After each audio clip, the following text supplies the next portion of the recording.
Assalamualaikum warahmatullahi wabarakatuh.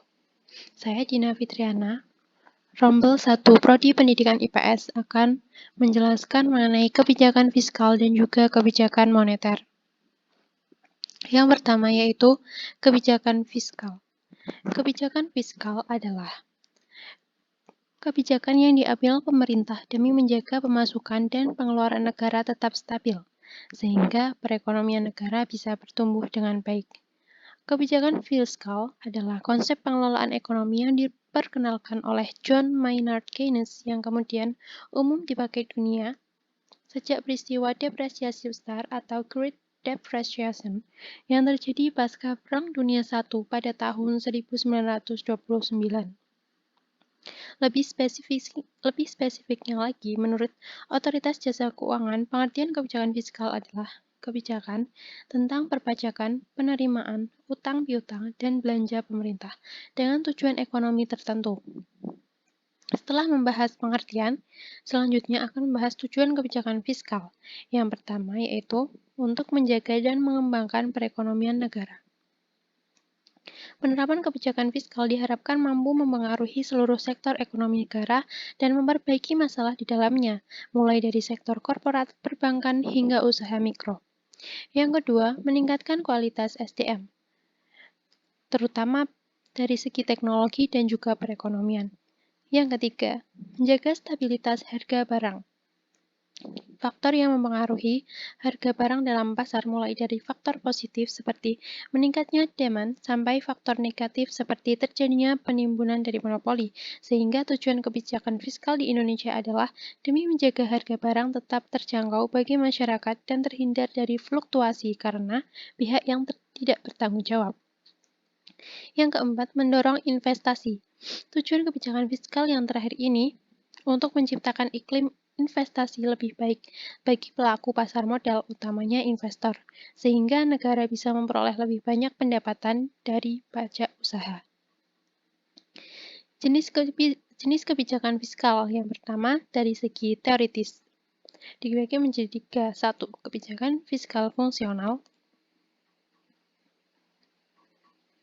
Kebijakan yang diambil demi meningkatkan kualitas ekonomi secara makro, dengan dampak yang baru terlihat dalam jangka panjang. Yang kedua, kebijakan fiskal disengaja atau terencana. Kebijakan manipulasi anggaran negara. Fungsi kebijakan fiskal satu ini untuk menghadapi masalah tertentu, misalnya pandemi dan krisis ekonomi. Yang ketiga, kebijakan fiskal tak disengaja atau insidental, yaitu kebijakan berupa penetapan keputusan atau aturan untuk melindungi stabilitas ekonomi sektor non-pemerintah. Dari segi penerapan, yaitu dibagi menjadi dua. Yang pertama, kebijakan fiskal ekspansif, yaitu kebijakan yang diambil pemerintah saat ekonomi melemah dengan menaikkan anggaran belanja serta menurunkan atau meniadakan pajak bagi sektor tertentu. Yang kedua, kebijakan fiskal kontraktif, yaitu kebijakan menurunkan belanja pemerintah dan menaikkan pajak. Fungsi kebijakan fiskal satu ini adalah untuk mencegah inflasi dan mengurangi rasio Gini. Yang ketiga, dari segi neraca pembayaran. Yang pertama, kebijakan fiskal seimbang, diambil untuk menjaga keseimbangan pemasukan dan pengeluaran negara. Yang kedua, kebijakan fiskal surplus adalah jenis kebijakan fiskal yang diambil ketika pemasukan lebih banyak daripada pengeluaran. Yang ketiga, kebijakan fiskal defisit, yaitu kebalikan dari surplus. Regulasi fiskal guna mengatasi kekurangan pemasukan dibanding pengeluaran. Salah satu contoh kebijakan fiskal defisit adalah utang luar negeri. Yang terakhir yaitu kebijakan fiskal dinamis. Dari segi penerapan adalah regulasi fiskal dinamis, yaitu kebijakan ekonomi yang diambil sewaktu-waktu saat negara membutuhkan. Kemudian, instrumen kebijakan fiskal. Yang pertama adalah pajak. Poin pertama, instrumen kebijakan fiskal adalah pajak dari seluruh sektor domestik dan luar negeri. Yang kedua, pengeluaran belanja. Apabila neraca pembayaran negara defisit, maka pemerintah bisa mengurangi pengeluaran belanjanya di sektor tertentu, misalnya penundaan pembayaran THR bagi PNS. Yang ketiga, obligasi publik, yaitu penerbitan obligasi atau surat utang bagi warga negara. Yang keempat, alokasi anggaran. Alokasi anggaran ini agar tujuan kebijakan fiskal dalam periode tertentu berhasil. Pemerintah punya wewenang memindahkan alokasi anggaran dari satu ke sektor yang lainnya. Misalnya, masa pandemi, pemerintah dapat memprioritaskan anggaran untuk fasilitas kesehatan. Contoh kebijakan fiskal di Indonesia. Tax amnesty, yaitu pembebasan pajak berupa pengurangan atau peniadaan dalam kurun waktu tertentu bagi masyarakat yang mau melaporkan seluruh kekayaannya. Yang kedua, subsidi dan gas. Tujuan kebijakan fiskal di bidang bahan bakar ini adalah memperlancar mobilitas dan transaksi ekonomi masyarakat. Yang terakhir, penetapan harga eceran tertinggi atau HET. Penetapan harga jual maksimum untuk barang tertentu yang disebut HET adalah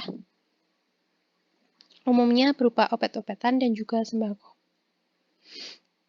Kemudian, kita akan membahas mengenai kebijakan moneter.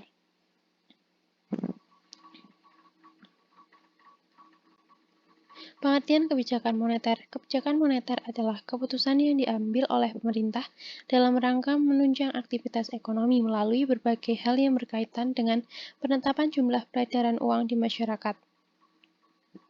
Tujuan utama kebijakan moneter adalah menjaga kestabilan ketersediaan uang suatu negara, karena persediaan uang negara mempengaruhi berbagai aktivitas ekonomi seperti inflasi, suku bunga bank, dan juga sebagainya. Oleh sebab itu, penanggung jawab dan pelaksana kebijakan moneter yaitu Bank Indonesia selaku Bank Sentral Indonesia. Hal ini didasari pada UU nomor 23 1999 mengenai kebijakan moneter Bank Indonesia. Tujuan kebijakan moneter. Menurut Undang-Undang Nomor 3 Tahun 2004 tentang Kebijakan Moneter Bank Indonesia, tujuan kebijakan moneter yang utama yakni menjaga kestabilan nilai rupiah.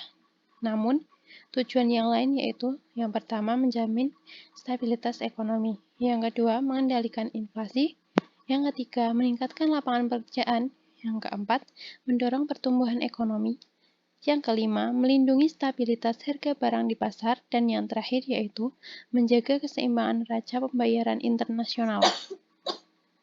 Jenis kebijakan moneter. Yang pertama, jenis kebijakan moneter ekspansif adalah melakukan pengelolaan dan pengaturan peredaran uang dalam aktivitas ekonomi. Dan yang kedua, kebijakan moneter kontraktif adalah kebijakan moneter kontraktif di mana kebijakan diambil sebagai langkah mengurangi peredaran uang di masyarakat saat terjadi inflasi. Instrumen kebijakan moneter. Instrumen kebijakan moneter yang pertama yaitu kebijakan diskonto atau discount rate, yaitu kebijakan diskonto, instrumen kebijakan moneter yang mengukur melalui tingkat suku bunga bank, kondisi di mana bank-bank umum meminjamkan dana kepada Bank Indonesia selaku bank sentral membuat peredaran jumlah uang yang teratur. Yang kedua, operasi pasar terbuka. Ketika pemerintah mengontrol peredaran uang melalui penjualan atau pembelian surat-surat berharga milik pemerintah, maka yang dijadikan instrumen kebijakan moneter adalah operasi terbuka. Yang ketiga, kebijakan rasio cadangan wajib. Yang keempat, penetapan suku bunga acuan. Dan yang kelima yaitu imbauan moral. Contoh kebijakan moneter di Indonesia. 1. Pelaksanaan kredit langsung oleh Bank Indonesia.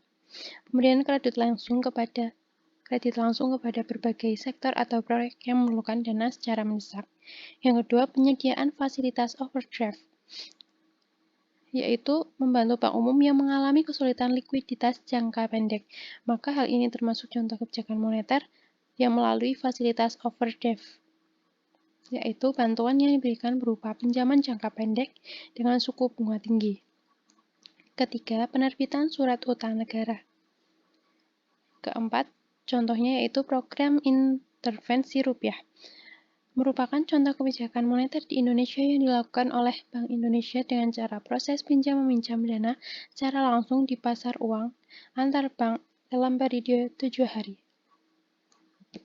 Kemudian kita akan membahas mengenai perbedaan kebijakan fiskal dan kebijakan moneter. Yang pertama, dari segi pengambilan keputusan, kebijakan fiskal adalah kebijakan yang diputuskan dan dikelola Kementerian Keuangan, sedangkan wewenang kebijakan moneter sendiri yaitu sepenuhnya ada pada Bank Indonesia. Yang kedua, Dari segi tujuan, kebijakan moneter bertujuan agar jumlah uang beredar di masyarakat, sementara itu tujuan kebijakan fiskal adalah mengelola dan menjaga kesejahteraan sektor sektor pelaku perputaran uang, mulai dari konsumen, pekerja, sampai pelaku usaha. Sekian dari saya. Terima kasih. Mohon maaf apabila banyak kekurangan. Wassalamualaikum warahmatullahi wabarakatuh.